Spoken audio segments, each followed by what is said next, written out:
Welcome to my show, simply entitled Women Influencers, where you will find inspirational stories of successful women in business.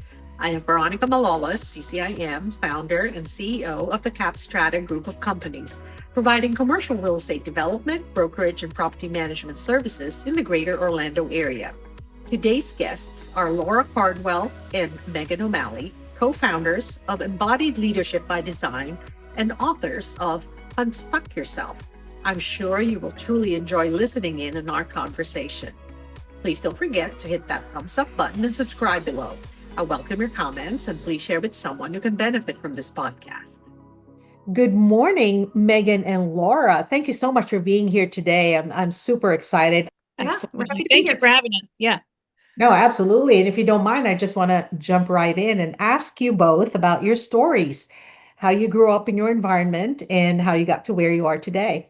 Yeah, I'll dive in. And, I think my story has been building the breadcrumb trail to right now. I grew up with parents who divorced very early, and I lived in really different environments. On one side, my mom was a very big doer, a capable single mom who was, always busy working, doing counseling work, building businesses on the side. And then I had a dad who was a pretty scary police officer with anger issues. And so I kind of went in between this path, and it taught me a lot about emotions and growth and differences and choice. And I resisted going into a feeling profession because my mom was a counselor, but of course I found myself there and have continued to see the purpose in that origin story of learning to be in tune with my emotions and my sense of purpose.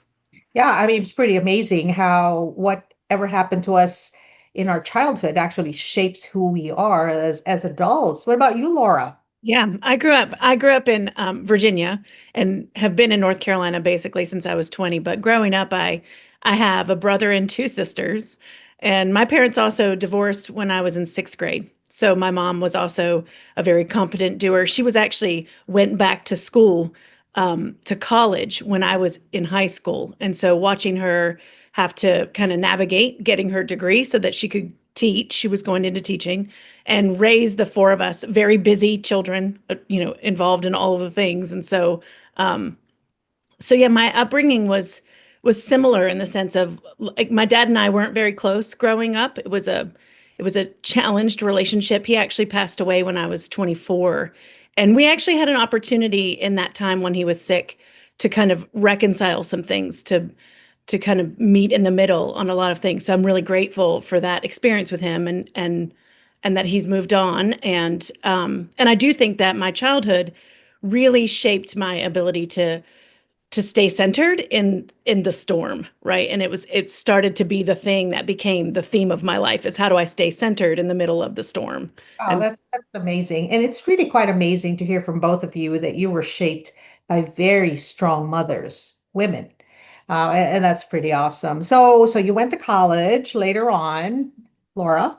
yeah, I went to Appalachian State, which is in the mountains of North Carolina, and I have a creative writing degree.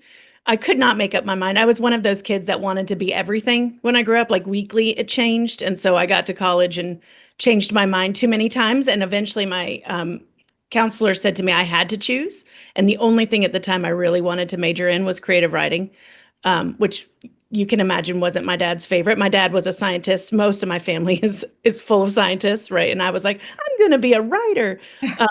And so, but yeah, so I graduated with a degree in English and creative writing, and then have varied since. But I did go back as an adult, and I've gotten another degree in holistic health. Oh, it's pretty Well, awesome. yeah. What about you, Meghan? Yeah, I mean, my undergrad degrees were in Spanish and Latin American studies. I wanted to be a farm worker activist. I wanted to help people be treated fairly, which then led me to be a Spanish teacher in middle school. I realized I didn't like teaching from a textbook, but all the kids were talking to me about their feelings and their home lives. So then I got my master's in counseling, did that for a while, realized I was skirting the edges, getting trained in neurofeedback and somatics and energetic approaches to healing, and then let that license go and have been calling myself a coach ever since because I can't find another word that fits exactly what it is that I do in the realm of transformation. And people understand the word coach. So I've got a pretty big toolbox that I've been gathering for a long time. I was that weird kid that would check out books on Buddhism in like middle school and high school. So I've been a seeker for a really long time. And now I'm just trying to put it to use in the ways that serve. Oh, that's awesome. I love the way that you describe yourself a seeker. And Mhm. so many of us out there certainly bond with that. And I think go through high school or teenage years is pretty common, right? We're always trying to find ourselves, and sometimes it takes forever. But how did you and Laura meet and eventually build a company together? In dance class. We danced together in a cardio hip hop class for well over a year. And then one day, Laura said something as we were closing, because we didn't talk about career. We just came to play in this space. And Laura said something about her brain clinic or neuroscience or something that connected to my history of neuroscience nerdery. And at that moment, I said, we have to go get tea. And we got tea and we started having these conversations that were really meaningful and full of purpose. And that led us to our first podcast, Two Mystics and a Mic, which was, a play, a nod to the hip hop origin. And then we just kind of followed the breadcrumb trails. And that led all the way up to these different opportunities and ultimately writing a book. Yeah, I mean, that's pretty amazing how a social sort of contact turned into a partnership. Now, how long have you been partners in your current company? Laura, you want to take that? Sure. Yeah, we've had a couple different collaborations over the years since we first met. But this company we founded about 2 years ago, and where we really dug into wanting to be able to provide services, coaching, and also programs that help people really heal what needs to be healed so that they can live their purpose, so they can really live into their purpose. And that was kind of our main goal with this company was to make it fun and and human and practical. Like we're all seekers, like Meghan said, we're seekers, and sometimes that can get to be a very serious thing. And so we wanted to keep it playful and but practical, and we've just been building things ever since.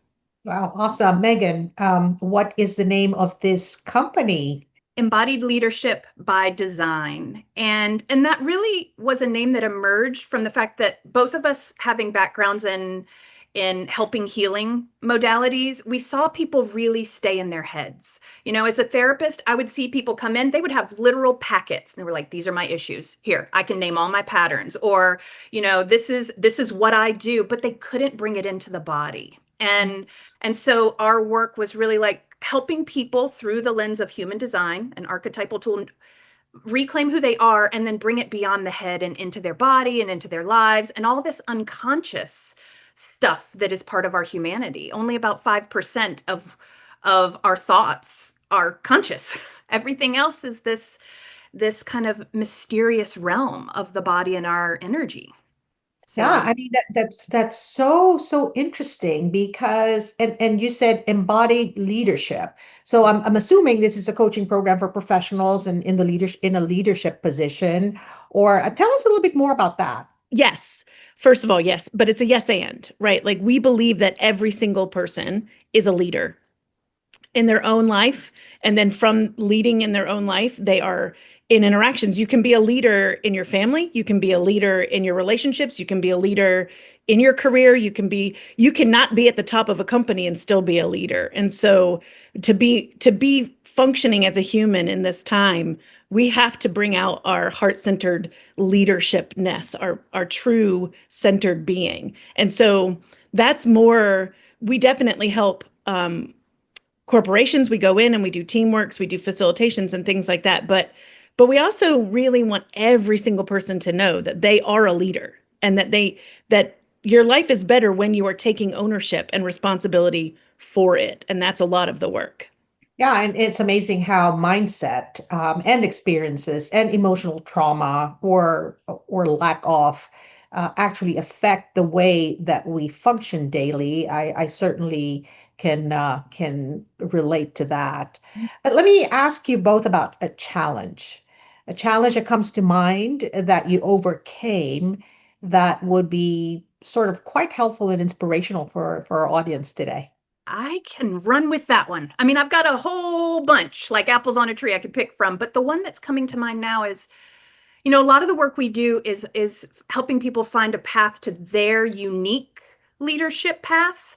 And so you mentioned that both of us had strong moms, and growing up with an achievement oriented family, a family that valued doing more than being, was a challenge for me, because part of what I learned through understanding my human design is I'm actually not designed to prioritize that as my identity. I'm the seeker, right? I'm here to see what others can't see and to guide. It's less about hyperproductivity, and that was a major challenge because I felt different in my family system. I felt different in the entrepreneurial spaces that were very fixated on performing and proving. It didn't feel sustainable.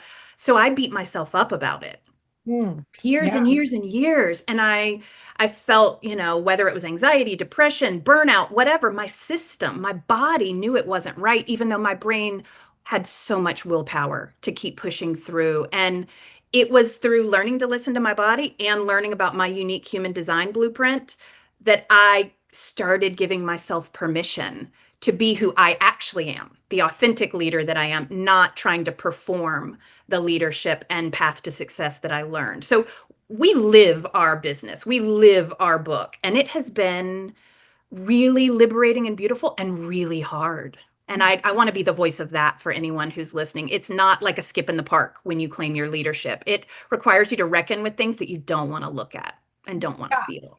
And I think the value to all of that, what you have just shared with us, is the fact that with the lack of self-awareness, right? A lot of people tend to continue on with their daily lives, not knowing why their body doesn't feel right or why they're burning out. And so I think it's real interesting and valuable that companies like yours are able to help others, whether they're leaders or not, or they're leaders in their family or their volunteer organization. It does matter.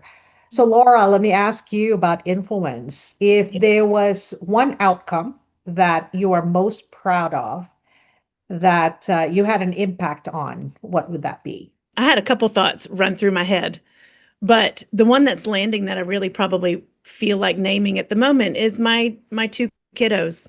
They're I have one that's 23 and 18 currently, and um it we took a throughout their lives, we really listened to them. We let them be leaders in their own lives. We listened to them, not to let them rule their own life and no boundaries. It wasn't like that. But when they really met challenges, we met them where they were. And they both have had, very interesting journeys. But watching them now, my 23-year-old just moved to Brooklyn, New York, and my 18-year-old graduated from high school, and just watching them be leaders in their own life, watching how they know how to navigate their life and they are not afraid to be who they are, and then from there do and have reasons why. It's making me teary, right? Like it's this moment because when your youngest turns 18, you kind of graduate from being a mom. Like you get fired from the job in some kind of ways. You're now just a big storage unit for all of their stuff as they move in and out for the next 10 years. It's like, but you also get to sit back and really look at them and say, wow. We raise these people that are incredibly independent and think on their own and have critical thinking skills and have thoughtful behaviors and are incredibly kind, but not afraid to be themselves. And so, yeah, I would say the impact would be with them. Oh, that's amazing. I mean, as parents, we can only hope that the outcome is going to be beautiful and Mhm. wonderful.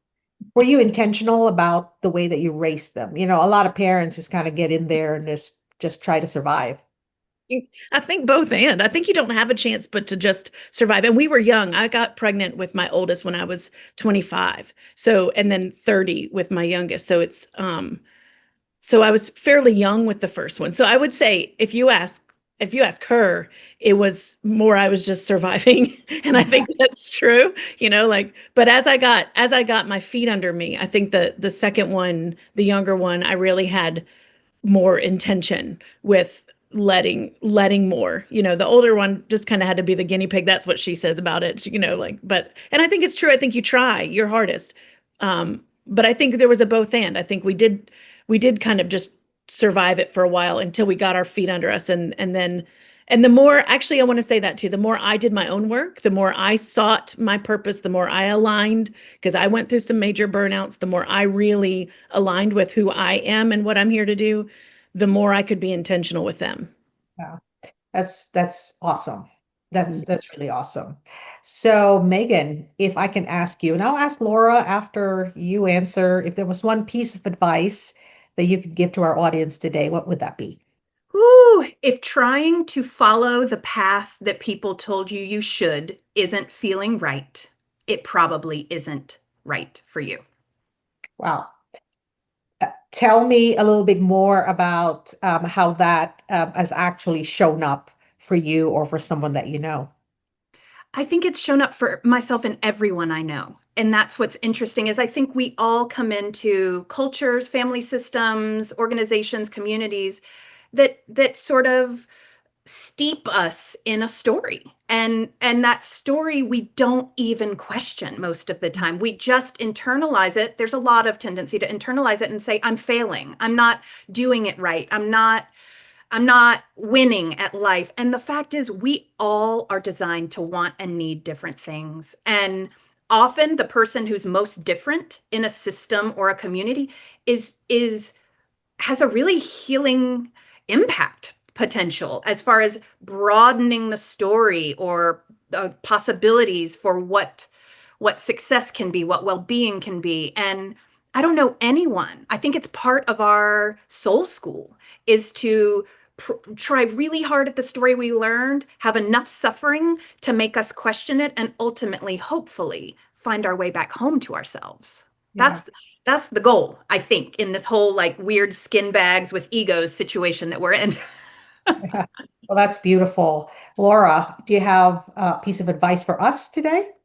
Absolutely. I think one of the things that I would want to share is that we can, especially in our culture, get really caught up in externalizing our success, externalizing our seeking outside of ourselves for things that bring us joy and happiness and all of the gold stars. And the reminder here and the reminder through our book is that we are actually programmed to do that, but also we are programmed to take that inward and to seek a deeper meaning, to seek a deeper purpose. And that seeking of a deeper purpose actually stabilizes what is a joy, which is joy is a state of being and not just an emotional movement, right? And so it's like when we actually seek something, a deeper meaning in our lives or just purpose in our lives, it actually stabilizes everything else in our life. I would agree. It's like a North Star. I Yeah. mean, that's really people don't really take the time to find their North Star. And so we're glad for companies like yours that actually help guide people. Okay, ladies, so I think we've come to the point of our interview where you get to ask me a question. So please go ahead.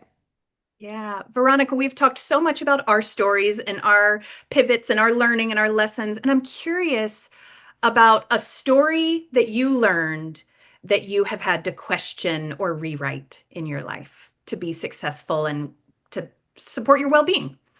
Yeah, so I always get asked questions of myself. I mean, I brought up the fact that self-awareness is so important in your own personal development.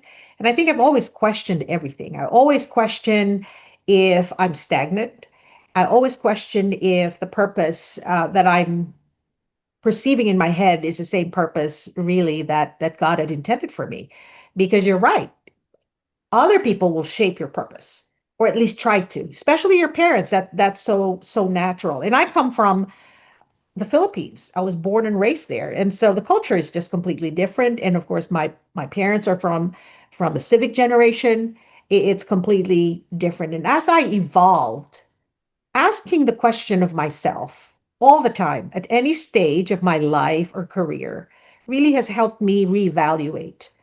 And I do agree that mind and body have to be together. As I'm getting older, I notice that I have to be a little bit more intentional about what I put in my body, my supplements. I have to be so good at going to my physicians and seeking counsel, wisdom from companies like yours, for instance, and also leadership training. I go to a lot of that because I think that it's so easy for people to get in a rut, but not ask themselves the right questions and seek outside guidance or advice. And I think that's really how that's shaped my evolution over the years. I mean, I'm going to be 63 in March, and I just pretty much started a lot of this ramping up of who I am just very recently. So that makes me so very happy, especially connecting with ladies like you who actually have this deeper sense and of course scientific background about all of that we just talked about today. So thank you for that question. So I'm going to ask you if our audience wanted to find you or learn more about your company and talk a little bit about the book. How do they do that?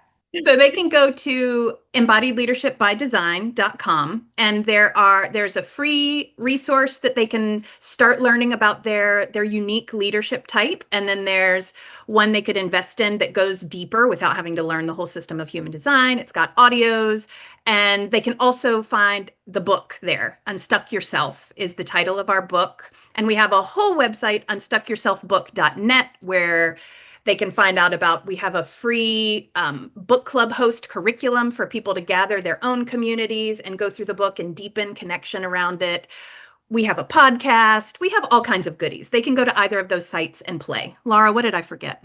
Oh, you got them all. I'm impressed. Yes, and we're going to have all of your information, of course, down there in the content portion of our YouTube and also our podcast. I want to thank both of you so much for being here today. What a great conversation we just had. And I hope that people out there in the world get to connect with you, because I think that I love that title of the book, Unstuck Yourself. I mean, it captures everything that we just spoke about today. So I want to say thank you again for being here, and for all of you out there in the audience. Just if this kind of connects with you, connect with Embodied Leadership by Design with Meghan and Laura. So I'll say goodbye. Thank you. Thank you. Thank you. Thank you so much.